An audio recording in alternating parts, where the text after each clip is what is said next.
Many of the world's problems are so intractable that it's hard to think of ways even to take steps towards mitigating them. The Israel-Palestine conflict is not one of these.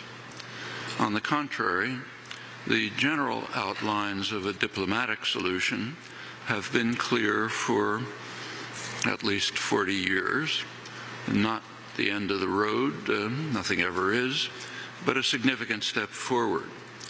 And the obstacles to a resolution are also quite clear. The basic outlines were presented here in a resolution brought to the UN Security Council in January 1976. It called for a two-state settlement on the internationally recognized border, and now I'm quoting, with guarantees for the rights of both states to exist in peace and security within secure and recognized borders. The resolution was brought by the three major Arab states, Egypt, Jordan, Syria, sometimes called the confrontation states. Israel refused to attend the session. The resolution was vetoed by the United States. A U.S. veto typically is a double veto. The resolution is not implemented, and the event is vetoed from history. So you have to look hard to find the record, but it is there. That has set the pattern that has continued since. The most recent U.S. veto was in February 2011. That's President Obama, when his administration vetoed a resolution calling for implementation of official U.S. policy, opposition to expansion of settlements, and it's worth bearing in mind that expansion of settlements is not really the issue, it's the settlements, unquestionably illegal, along with the infrastructure projects supporting them. For a long time, there has been an overwhelming international consensus in support of a settlement along these general lines. The pattern that was set in January 1976 continues to the present. Israel rejects a settlement of these terms and for many years has been devoting extensive resources to ensuring that it will not be implemented, with the unremitting and decisive support of the United States, military, economic, diplomatic, and indeed ideological, by establishing how the conflict is viewed and interpreted in the United States and within its broad sphere of influence. There's no time here to review the record, but its general character is revealed by a look at what has happened in Gaza in the past decade, carrying forward a long history of earlier crimes. Last August, August 26th, a ceasefire was reached between Israel and the Palestinian Authority. And the question on all our minds is, what are the prospects for the future? Well, one reasonable way to try to answer that question is to look at the record. And here, too, there is a definite pattern. A ceasefire is reached, Israel disregards it, and continues its steady assault on Gaza, including continued siege, intermittent acts of violence, more settlement and development projects, often violence in the West Bank. Hamas observes the ceasefire, as Israel officially recognizes, until some Israeli escalation elicits a Hamas response, which leads to another exercise of mowing the lawn in Israeli parlance, each episode more fierce and destructive than the last. The first of the series was the Agreement on Movement and Access in November 2005. I'll give a close paraphrase of it.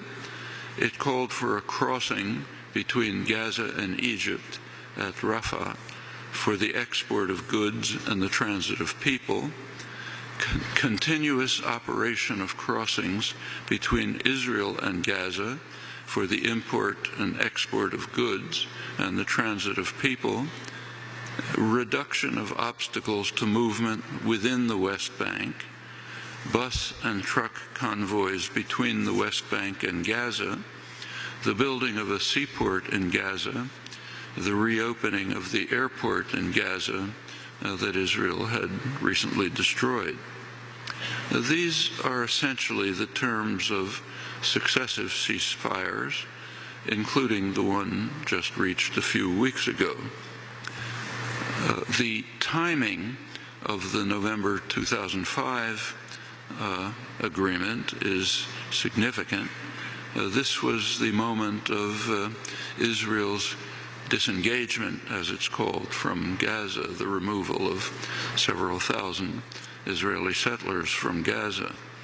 This is depicted as a noble effort to seek peace and development, but the reality is rather different.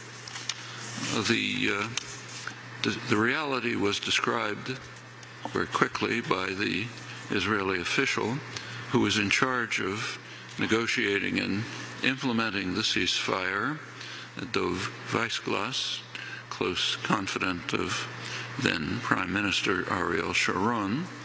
As he explained to the Israeli press, the goal of the disengagement, I'm quoting him, was the freezing of the peace process so as to prevent the establishment of a Palestinian state and to ensure that diplomacy has been removed indefinitely from our agenda. The reality on the ground is described by Israel's leading specialists on the occupation, respected historian Edith Zertal, Israel's leading diplomatic correspondent Akiva Eldar wrote the major book, the standard work on the settlement project called Lords of the Land, referring to the settlers. What they say about the disengagement is this. They say the ruined territory, and by then it was ruined, largely part of the reason for the removal of the settlers, the ruined territory was not released for even a single day from Israel's military grip or from the price of the occupation that the inhabitants pay every day. After the disengagement, Israel left behind scorched earth, devastated services, and people with neither a present nor a future. The settlements were destroyed in an ungenerous move by an unenlightened occupier, which in fact continues to control the territory and to kill and harass its inhabitants by means of its formidable military might. That's an accurate description from the most respected Israeli source. The Oslo Accords 20 years ago established that Gaza and the West Bank are an indivisible territorial unity whose integrity cannot be broken up.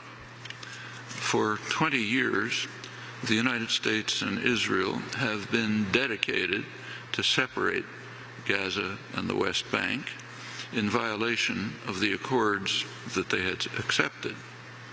And a look at the map explains why. Gaza offers the only access to the outside world of Palestine. If Gaza is separated from the West Bank, whatever autonomy might ultimately be granted in the West Bank would be imprisoned.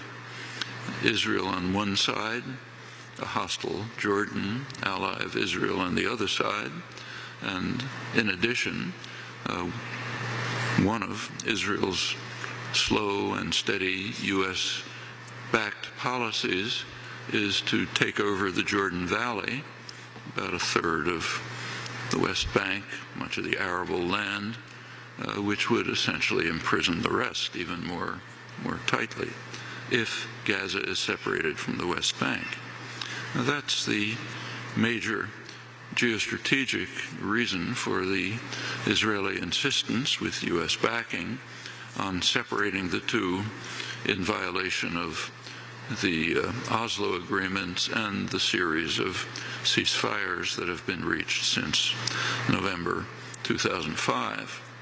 Well, the November 2005 agreement lasted for a few weeks.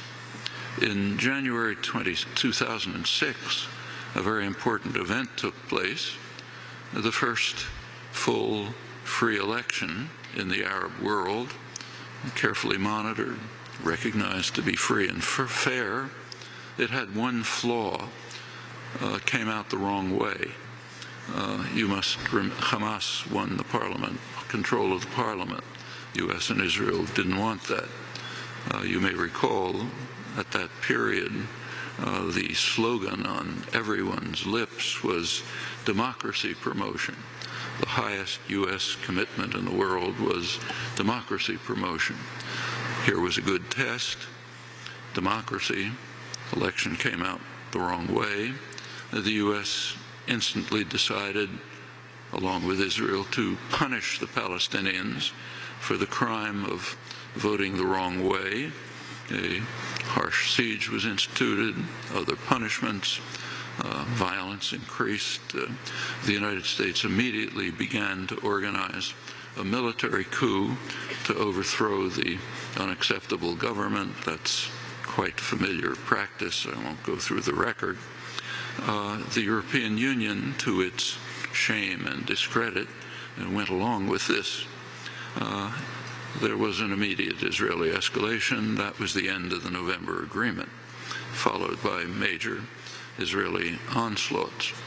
In 2007, a year later, Hamas committed even a greater crime than winning a fair election. It preempted the planned military coup and took over Gaza. That's described in the West, in the United States, most of the West, as Hamas's taking over Gaza by force, which is not false, but something is omitted. The force was preempting a planned military coup to overthrow the elected government. That was a serious crime. It's bad enough to vote the wrong way in a free election. To preempt a U.S. planned military coup is far more serious. The attack on Gaza increased substantially at that point, major Israeli onslaughts. Finally, in January 2008, another ceasefire was reached. Terms were pretty much the same as those that I quoted. Israel publicly rejected the ceasefire, said that it would not abide by it. Hamas observed the ceasefire, as Israel officially recognizes, despite Israel's refusal to do so. Now, that continued until November 4th, 2008. On November 4th, which was the day of the U.S. election, Israeli forces invaded Gaza, killed half a dozen Hamas militants. That led to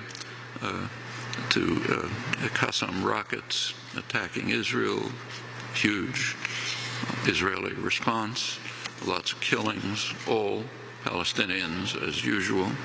By the end of December, a couple of weeks later, Hamas offered to renew the ceasefire. The Israeli cabinet considered it, rejected it.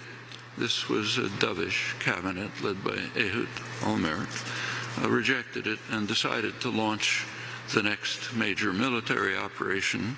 That was Cast-led, which was a horrible operation, so much so that it caused a very substantial international reaction, investigations by the United Nations Commission, Amnesty International, Human Rights Watch, In the middle of this assault, the assault, incidentally, was carefully timed to end immediately before President Obama's inauguration. He had already been elected, but he wasn't inaugurated yet. So when he was asked to comment on the ongoing atrocities, he responded by saying that he couldn't do so. The United States has only one president, and he wasn't president yet. He was talking about lots of other things, but not this. The attack was timed to end immediately before the inauguration, so he therefore could respond to the questions by saying, well, now's not the time to look at the past, let's look forward to the future. Diplomats know very well that that's a standard slogan for those who are engaged in serious crime. Let's forget about the past, let's look forward to a glorious future. Well, that was right in the middle of the assault.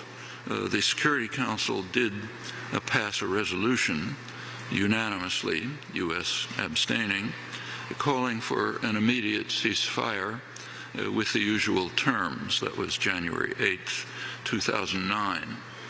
It was never observed, and it broke down completely with the next major episode of mowing the lawn in November 2012. You can get a good sense of what was going on by looking at the casualty figures for the year 2012. 79 people were killed, 78 of them Palestinians. The usual story.